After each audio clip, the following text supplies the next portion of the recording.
বিসমিল্লাহির রহমানির রহিম। সম্মানিত বন্ধুরা, 10ই মুহররম উপলক্ষে দুর্গাপুরে একজন সাধক ফকির ইসমাইল ভাই 10 দিন ধরে মাটির নিচে অবস্থান করছিল। আজ 10 দিন পূর্ণ হয়েছে, তাই তাকে উঠানো হচ্ছে। দেখেন সম্মানিত বন্ধুরা, আপনাদের হাতে অনেকেরই সময় বেশি নেই, তাই যাদের হাতে সময় বেশি নেই ভিডিওটি টেনে টেনে শেষের দিকে নিয়ে ইসমাইল ভাইকে উঠানোর দৃশ্যটা দেখতে পারবেন।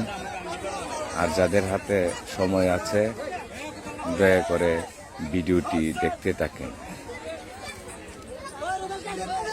সম্মানিত বন্ধুরা, আমি ছোটবেলা থেকেই শুনছি এবং দুর্গাপুরে ওই জায়গাতে গিয়ে মানুষের কাছে জানতে পারলাম যে ইসমাইল ভাইয়ের বাবাও নাকি অনেক বছর ধরে এই সিস্টেমে 10ই মুহররম উপলক্ষে মাটির নিচে অবস্থান করত। তো ইসমাইল ভাইয়ের বাবা মারা যাওয়ার পর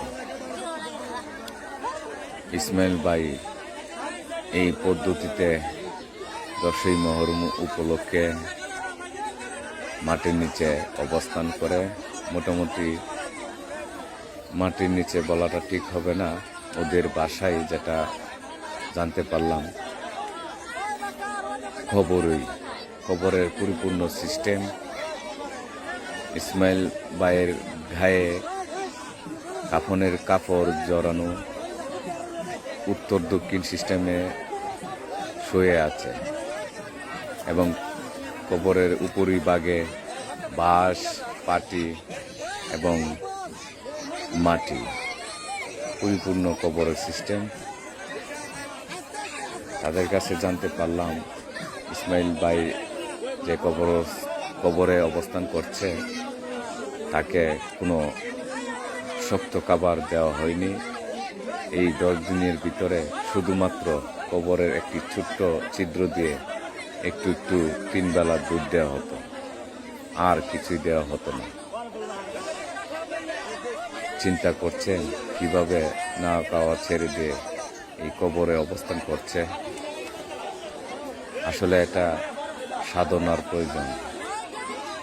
অনেকে অনেক মন্তব্য করতে পারবেন, তবে আমি একটু চিন্তা করে দেখলাম এই মাটির নিচে খাওয়া দাওয়া ছেড়ে কবরের সিস্টেমে অন্ধকারে একাকী থাকাটা আমি আপনি কেউই পারবো না, অসম্ভব, এক মুহূর্ত থাকতে পারবো না। আসলে এটা সাধনারই প্রয়োজন। জানি না, আল্লাহ ভালো জানে ইসমাইল ভাইয়ের মধ্যে কি আছে বা ওনার বাবার মধ্যে কি আছে। এই ধরনের সাধনা আর কোথাও আছে কিনা আমি জানি না, তবে মানুষের কাছে জানতে পারলাম ওনার পীরের নির্দেশে নাকি এগুলা করে। আমি এ ব্যাপারে মন্তব্য করতে চাই না, আসলে আল্লাহ ভালো জানে। এই যে দেখেন কিভাবে উঠানো হচ্ছে, পুরোপুরি কবরের সিস্টেম, বাঁশ, পাটি, এই যে দেখতে পাওয়া যাচ্ছে সাদা কাফন পরানো ইসমাইল ভাই।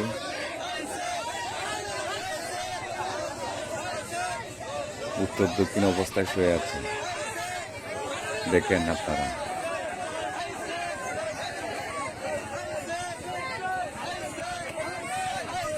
মাশাআল্লাহ, মাশাআল্লাহ।